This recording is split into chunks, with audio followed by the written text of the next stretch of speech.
جناب والا ہمارے سامنے جلوہ افروز ہے، میں ان سے جو گزارش کروں گا کہ اپنے ملفوظات عالیہ سے سامعین کو مستفیض فرمائیں، اور اس کے بعد مولانا بلال صاحب کی دعا پر مجلس کا اختتام ہوگا۔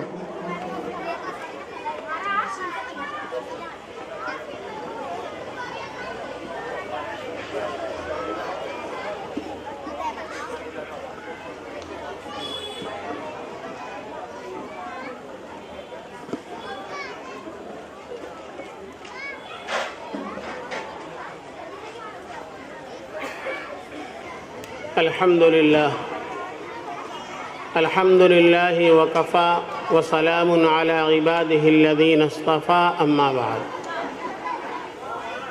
فأعوذ بالله من الشيطان الرجيم بسم الله الرحمن الرحيم يا أيها الذين آمنوا قوا أنفسكم وأهليكم نارا وقودها الناس والحجارة عليها ملائكة غلاظ شداد لا يعصون الله ما أمرهم ويفعلون ما يؤمرون صدق الله العظيم۔ میرے محترم بزرگوں دوستو، معزز سامعین کرام اور معزز اسلامی خواتین، ابھی آپ کے سامنے معصوم نونہال اور ننھے بچے اپنی توتلی زبان میں اپنی معصومانہ انداز میں پروگرام پیش کر رہے تھے۔ ہم نے اور آپ حضرات نے اس پروگرام کو دیکھا اور سماعت کیا۔ سب سے پہلے میں ان طلباء کے اساتذہ، ان کے والدین اور اس مدرسے اور مکتب کی انتظامیہ کو مبارکباد پیش کرتا ہوں کہ آپ حضرات نے اپنی محنت اور اپنی کوشش کے نتیجے میں اپنی آخرت کے لیے ایک بہت بڑا ذخیرہ بنا لیا۔ خاص طور سے ہماری وہ مائیں بہنیں جو اپنے گھر کی پوری ذمہ داری کو انجام دیتے ہوئے فکر کے ساتھ، کڑھن کے ساتھ اپنے بچے کو وقت پر مکتب میں لاتی ہیں اور مکتب سے لے جاتی ہیں۔ مرد حضرات تو اپنے دکان، کاروبار، چیزوں میں مشغول ہوتے ہیں، لیکن ہماری مائیں بہنیں خاص طور سے اس کا خیال رکھتی ہیں کہ گھر کے سارے کام کو آگے پیچھے کر کے جیسے ہی مکتب کا وقت ہوا اپنے بچے کو مکتب میں لے کر کے پہنچتی ہیں، اور جیسے ہی اس کا مکتب سے چھوٹنے کا وقت ہوتا ہے تو وقت کی پابندی کے ساتھ اپنے بچے کو لانے کے لیے مکتب میں پہنچ جاتی ہیں۔ اللہ ان ماں بہنوں کو جزائے خیر دے۔ ان کی محنتوں اور کوششوں کے نتیجے میں آپ نے دیکھا کہ وہ بچے جو مکتب میں الف با سیکھنے کے لیے آئے تھے، الف با سے جنہوں نے شروعات کی تھی، الحمدللہ ان بچوں نے ناظرہ قرآن کریم مکمل کر لیا۔ تو انتظامیہ، اساتذہ، ان کے والدین قابل مبارکباد ہیں۔ میں تہہ دل سے ان سب کو مبارکباد پیش کرتا ہوں۔ اب چونکہ پروگرام کے بعد چند باتیں آپ کے سامنے عرض کرنی ہے، اس سلسلے میں میں نے قرآن پاک کی ایک آیت آپ کے سامنے پیش کی ہے۔ اللہ تبارک و تعالیٰ نے قرآن کریم میں فرمایا، یا ایھا الذین آمنوا قوا انفسکم واہلیکم نارا۔ اللہ تبارک و تعالیٰ نے قرآن پاک کی اس آیت کے اندر مسلمانوں کو ایک میسج، ایک پیغام دیا ہے۔ وہ پیغام کیا ہے اس کو سمجھنے سے پہلے یہ عرض کر دوں کہ اللہ تبارک و تعالیٰ نے اس پیغام کو دینے کے لیے بہت پیارا اور خوبصورت انداز اپنایا۔ اللہ رب العزت نے ایمان والوں کو مخاطب کرتے ہوئے کہا، یا ایھا الذین آمنوا، اے میرے وہ بندے جو ایمان لائے، اے میرے ایمان والے بندوں۔ آپ غور کریں کہ اس میں کتنا پیار ہے، کتنی شفقت ہے۔ اس کا اندازہ آپ کو اس سے ہوگا کہ ایک باپ اپنے بیٹے کو کسی چیز کا حکم کرے تو ایک طریقہ تو یہ ہے کہ اس کا نام لے کے پکارے، عبداللہ یہاں آؤ، عبد الکریم یہاں آؤ، یہ کام کرو. اور ایک طریقہ یہ ہے کہ اس کا جو تعلق ہے اس تعلق کے اظہار کے ساتھ اس کو پکارے. مثلا یہ کہے بیٹا یہاں آؤ اور یہ کام کرو. تو عبداللہ عبد الکریم کہنے میں وہ پیار، وہ شفقت نہیں ہے جو بیٹا کہہ کر مخاطب کرنے میں شفقت اور پیار ہے. اسی طرح اللہ تبارک و تعالیٰ نے ایمان والوں کو یا ایھا الذین آمنو کہہ کے ایمان کا جو رشتہ، جو تعلق ہمارے خالق و مالک سے ہے، اللہ نے اس رشتے کا حوالہ دیتے ہوئے ہمیں اور آپ کو مخاطب کرتے ہوئے یوں کہا یا ایھا الذین آمنو، اے میرے ایمان والے بندو. پیار اور شفقت کے ساتھ اللہ نے ہمیں پیغام کیا دیا؟ پیغام دیا قوا انفسکم واہلیکم نارا. اے ایمان والو، اپنے آپ کو اور اپنے اہل و عیال کو جہنم کی آگ سے بچاؤ. کیسی آگ؟ وقودها الناس والحجارہ، جس کا ایندھن لکڑی نہیں ہوگی، کوئلہ نہیں ہوگا، بلکہ اس کا ایندھن کیا ہوگا؟ وقودها الناس والحجارہ. انسان اور پتھر اس آگ کا ایندھن ہوں گے.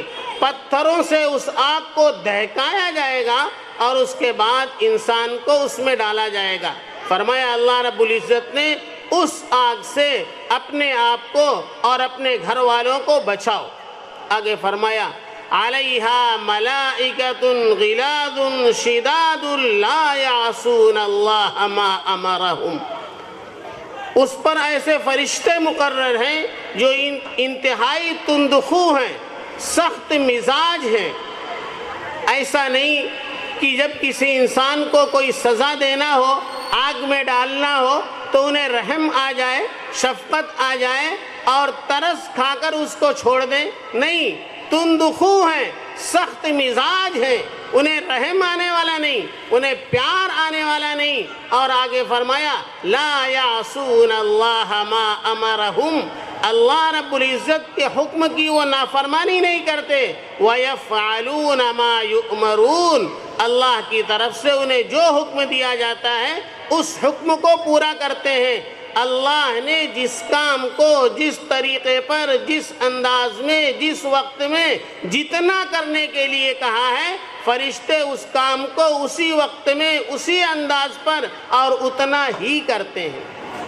ایسا نہیں کہ بی ایم سی والے گھر توڑنے کے لیے آئے تو آپ آ کر کھڑے ہو گئے اور چپکے سے بند مٹھی ان کے ہاتھ میں دے دیا اور کہا بھائی تیری بھی مجبوری ہے، میری بھی مجبوری ہے، ایک کام کر، گھر کا ایک کونا توڑ دے، فوٹو نکال لے جا کے دکھا دے، تیرا بھی کام ہو جائے گا، میرا بھی کام ہو جائے گا.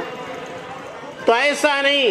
اس لیے فرمایا کہ وہ فرشتے غلاظ شداد لا یعصون اللہ ما امرہم، انتہائی تندخو ہیں، سخت مزاج ہیں، انہیں رحم بھی نہیں آئے گا، شفقت بھی نہیں آئے گی. اور اللہ نے جس کام کو جس طریقے سے کرنے کے لیے کہا ہے ذرہ برابر اس طریقے میں کمی بھی نہیں آنے دیں گے، اس حکم کو پورا کر کے رہیں گے. تو اللہ نے اس آیت کے اندر پیغام کیا دیا؟ قوا انفسکم واہلیکم نارا، اپنے آپ کو اور اپنے گھر والوں کو جہنم کی آگ سے بچاؤ.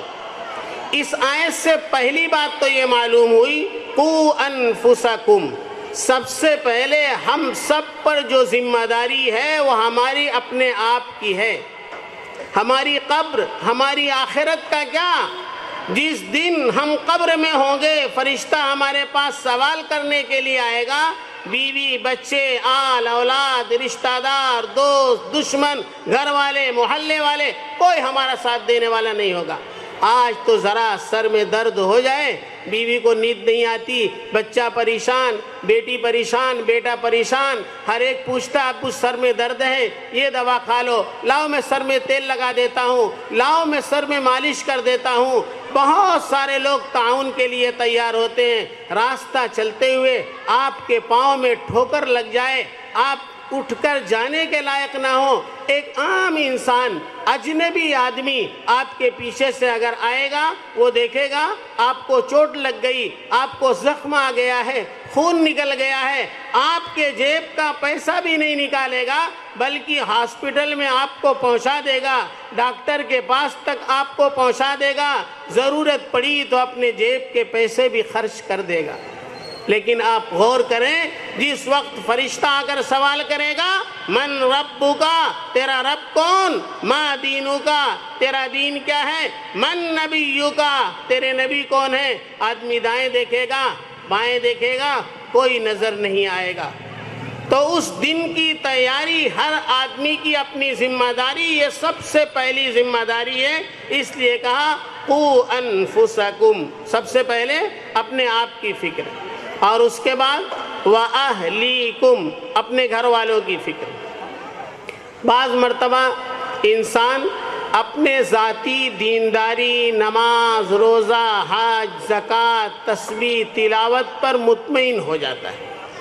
آپ ہر محلے میں، ہر علاقے میں دیکھیں گے بعض دیندار حضرات، حاجی صاحبان، وہ مسجد کی اگلی صف میں ہوتے ہیں، الحمدللہ ہر نماز جماعت کے ساتھ، تکبیر اولیٰ کے ساتھ، صف اول کے ساتھ پڑھنے کا اہتمام کرتے ہیں، تسبیح تلاوت کا بھی اہتمام کرتے ہیں، صدقہ خیرات کا بھی اہتمام کرتے ہیں.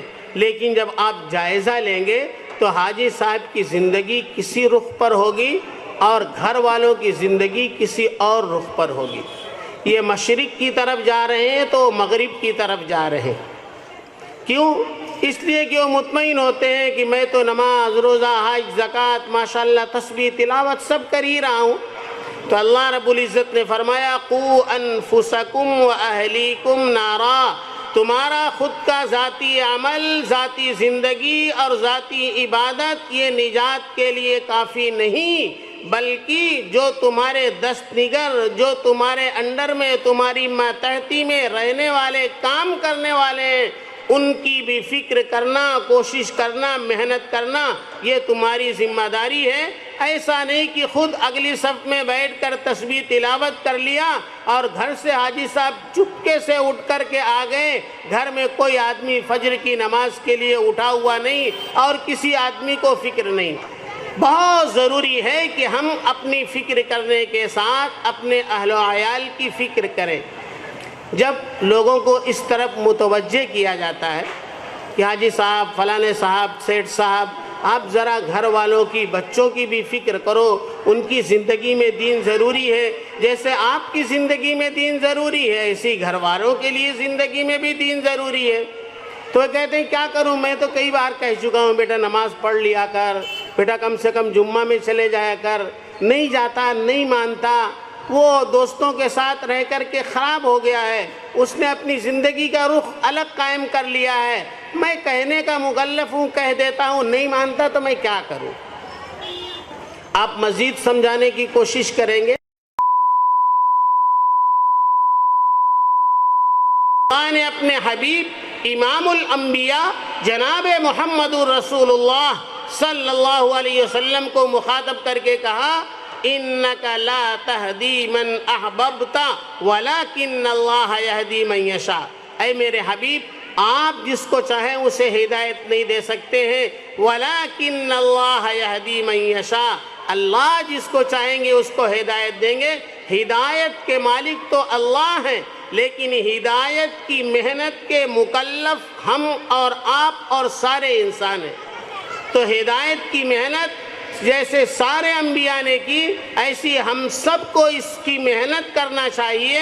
اور اس کی محنت کا میدان سب سے پہلے ہمارے اپنے قریبی لوگ، ہمارے اپنے گھر کے لوگ، اپنے اہل و عیال